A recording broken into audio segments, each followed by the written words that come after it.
Hello and welcome to Canguro English. I'm Christian. I'm José.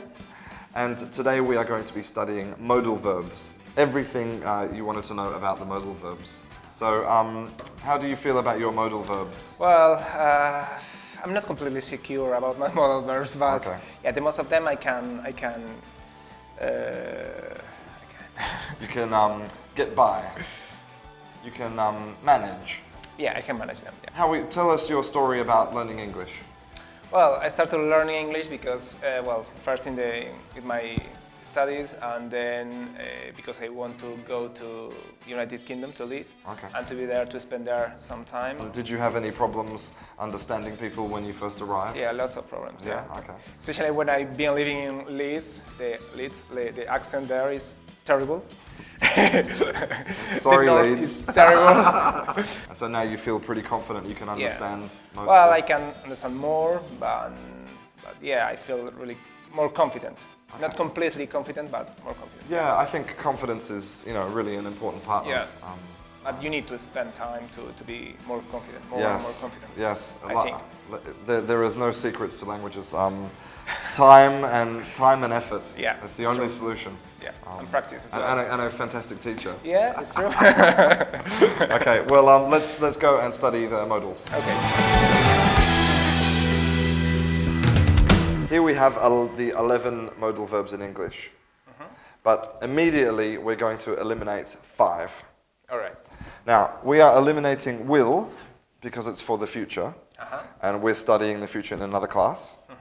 And we're going to eliminate would because we use this to make conditionals, and conditionals we study in another class. Okay. And then we're also going to eliminate shall, ought, and may. Okay. So that leaves us with 1, 2, 3, 4, 5, 6 main modals that we're going to study today. Now, why did we eliminate these 3? It's because in English they are not popular. And this isn't my opinion, this is fact. We can see that may, might, shall, and ought to. Ought is not even on this list. Okay, they are really account for a very small percentage of the modal verbs in English. But more importantly than that, this chart here shows the amount of change in the use of modals over the past 40 years, from 1960 to today. And we can see that may has reduced dramatically, and also shall has dropped dramatically, and ought, which isn't here, has also reduced a lot. Okay, and also you can see that must is decreasing a lot in popularity. Yeah, as well.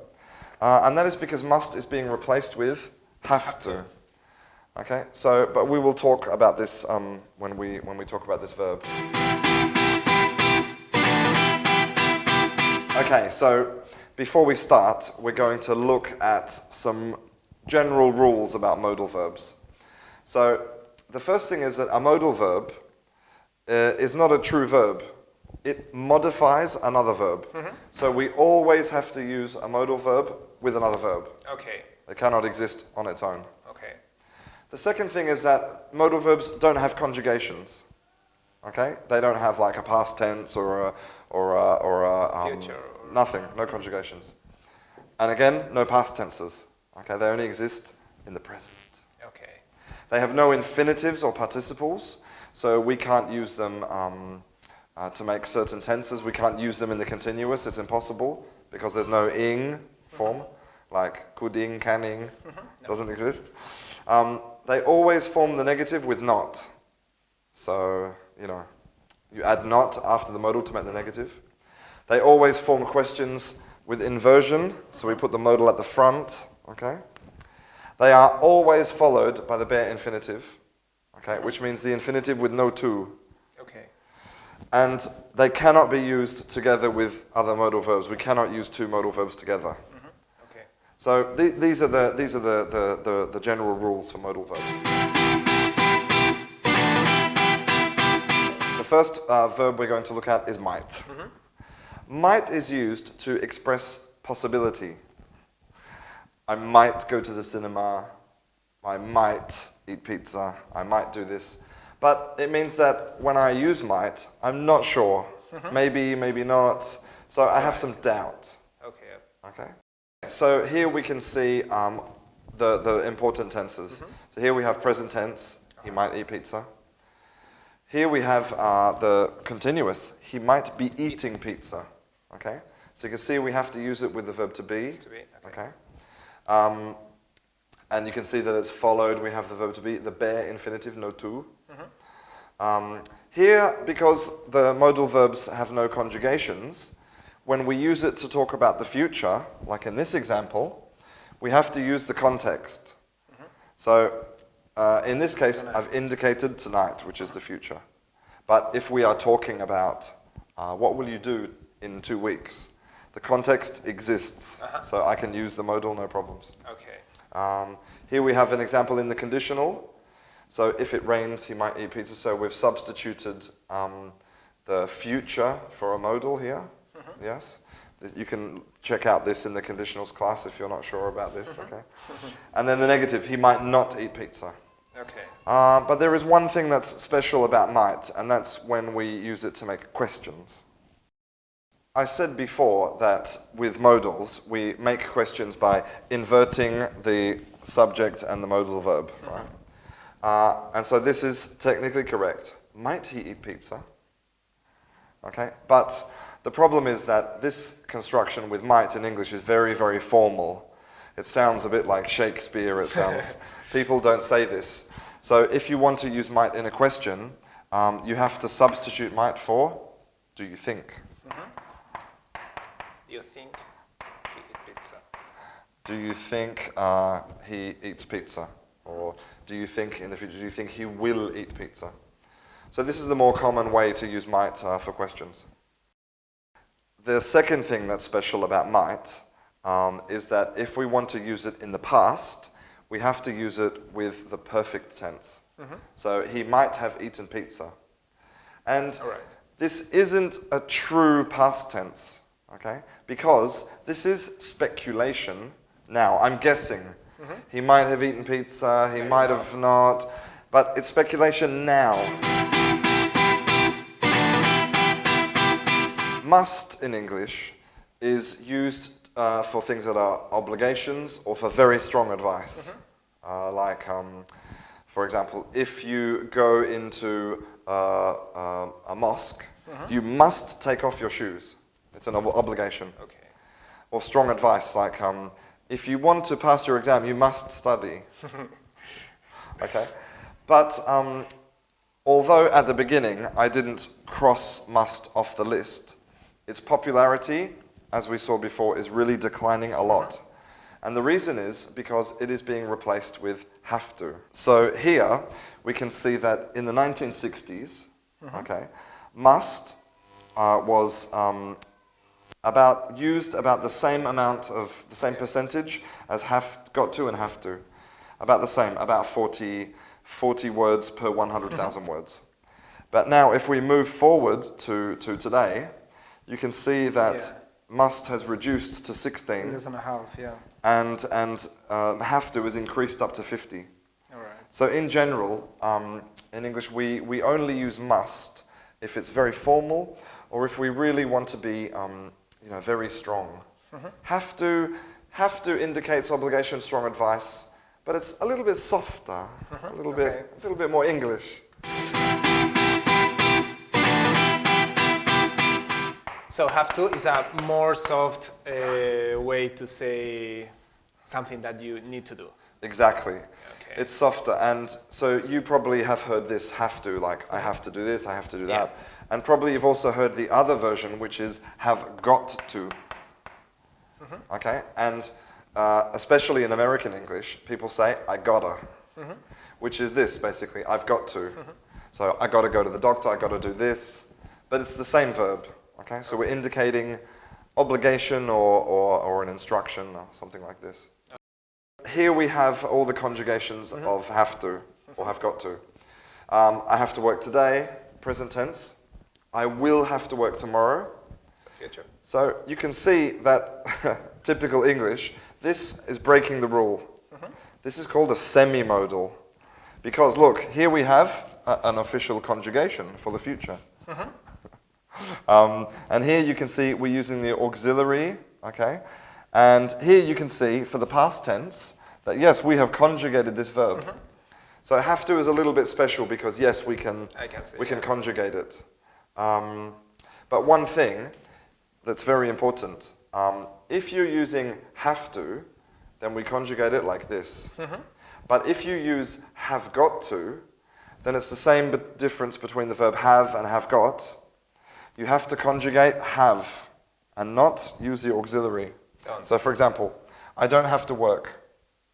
If you're using have got, it would be I haven't got to work. We don't use the auxiliary. Okay. So be careful with the two different versions. The next one is should.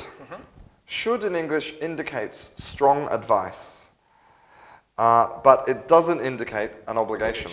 Okay. And in fact, normally if I use should, I don't expect that you will do what I say.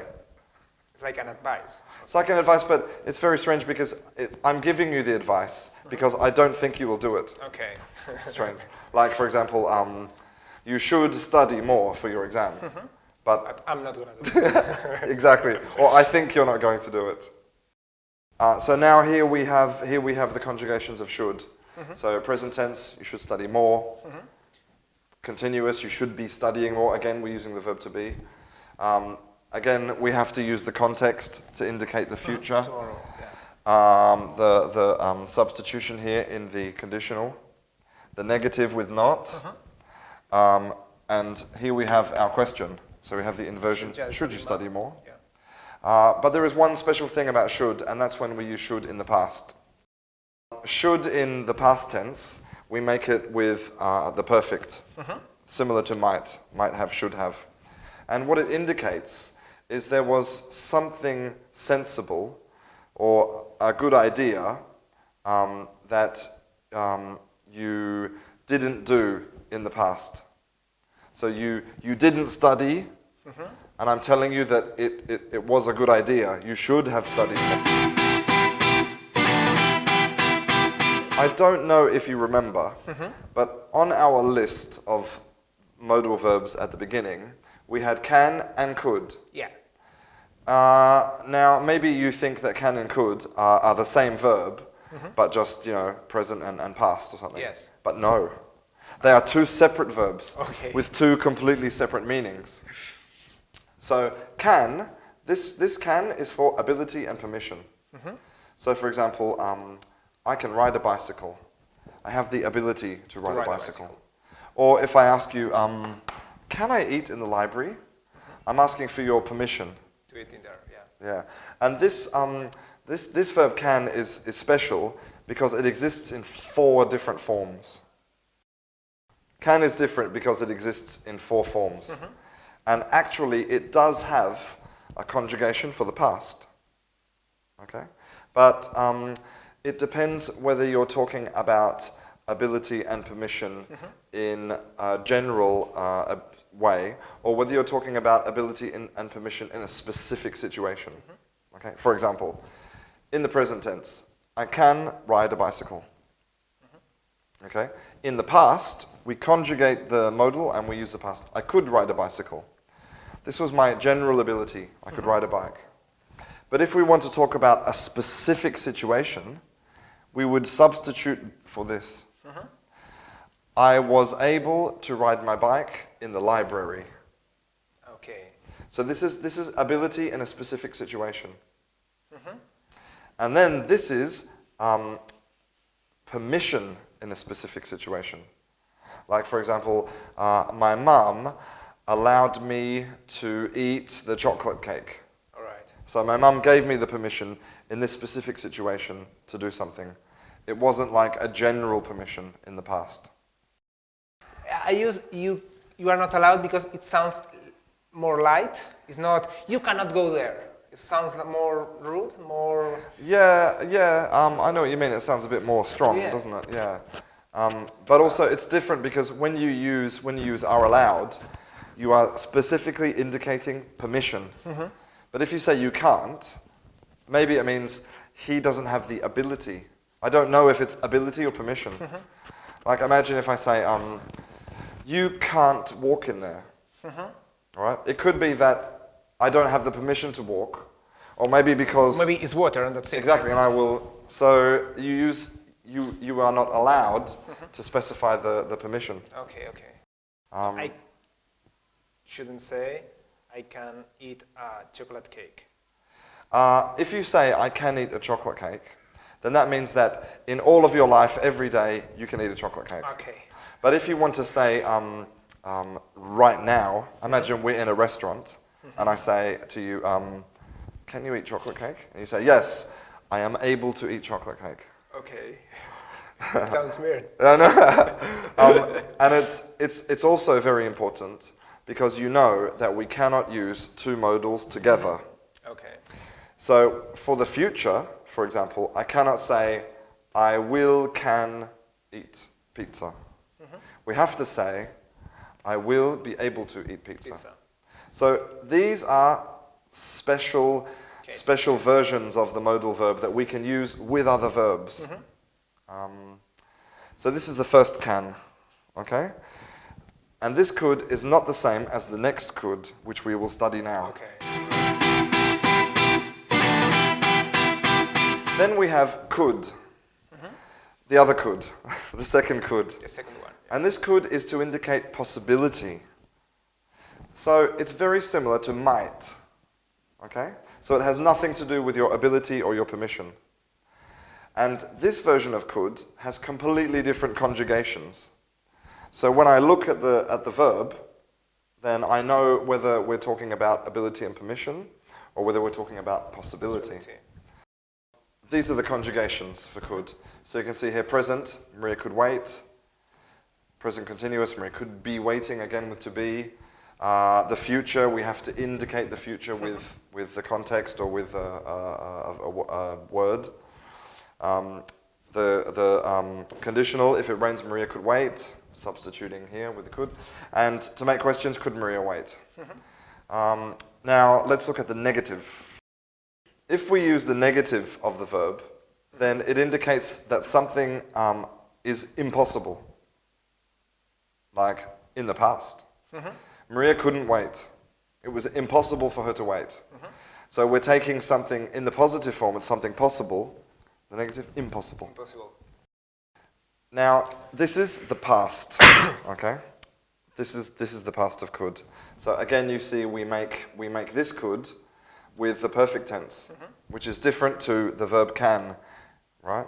Which we use could as the past. Yes. So that's how we know the difference between, for example, Maria could wait. That means that she had the ability or the permission to wait. Or this one, Maria could have waited, which means it was possible in the past for her to wait, to indicate possibility. Okay. So we can see, depending on the conjugation, completely different meanings. I think that is everything that you need to know about the 6 core modals in English. So now we're going to sit down, we're going to play a little game, and we're going to practice. Okay. Okay. So we have now studied our modal verbs. So now we're going to practice with some of them. So I'm going to give you a sentence, and I want you to substitute the sentence for a modal verb. Okay. So the first one is, it's possible that Jane will visit Switzerland next year. So we know that this could is indicating possibility, so we're going to use could. Yeah. I don't know how to do it. Okay, no problems. So wait. But so we know that could. Yes, but I need more. Yeah, I know, but we know that could has no conjugation for the future. So we cannot say will could. Yeah, I know. We'll be able to. No. Yeah, we could say will be able to, right?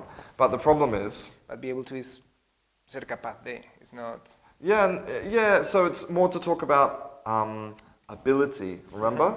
Yeah, but this is not ability. No, this is possibility. Possibility. Yeah. So it's the other could. So we cannot say will could. No. Right? And we have next year, so we're indicating the future. So we'll eliminate the will.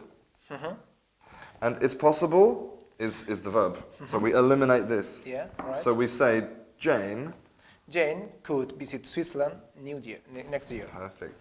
Excellent. Very good. Easy. Excellent. And the sentence is much shorter now as well. Yeah, it's true. Okay. What about with must? I'm sure they'll be home now. I'm sure they must be home now. Okay. Good. So we're saying I'm sure. Okay. We're going to eliminate because the must is the same as I'm sure. Okay. So we're going to say they. They must be home now. Perfect. Good. And again, this is they will. This is the future. So we're future, yeah. eliminating will because we cannot use two modals together. But we are using now, so we are understanding that is in the present. Exactly. Right. Very good. Okay. Perfect. Excellent. One more difficult now. Okay. So we're going to do one in the past. This. I'm sure he bought a new car. I'm sure he... So I'm sure we eliminate because it's indicated with must. So we start with he. He must have Yes. bought a new car. Very nice. So with must, we have to use the present perfect. He must have. And that indicates something that you're sure about. Very nice, very nice. Okay, one final one. We're going to do it with, no, we're going to do, which one should we do? Might. So the sentence is, perhaps she's gone to stay with her mother. Yeah. She might stay with her mother. Okay, so in this sentence, is which it's a future. tense? No, she has gone. She has gone. So. But going to, or not? So no, here this contraction is for have. So we're saying she has gone. But so we're saying that the perhaps we're not sure. We're not sure. Perhaps she's gone to stay with her mother. She might gone to stay with her mother. So how do we use might in the past? In the past. Again, present perfect. I don't remember, Christian. No, it's okay. So she might have. She might have go to stay with her mother. Perfect. Excellent. Okay. Excellent. Very good. Well, hopefully now you know everything that you would like to know about modal verbs. How do you feel now about your modal verbs? I think I'm more secure now. I think. Okay. I can know the difference between ones and the others and the uses, and yeah, I think I'm improving with the modal verbs. Okay. Yeah. Good. I know it will take time, and really, you know, the modal verbs, remembering the conjugations and the different uses, it's complicated. Yeah, it is. Yeah.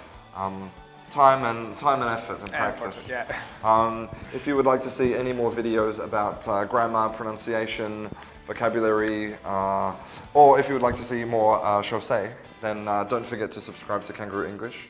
Thank you very much. Thank you. And I'll see you in class. Bye bye. Bye bye.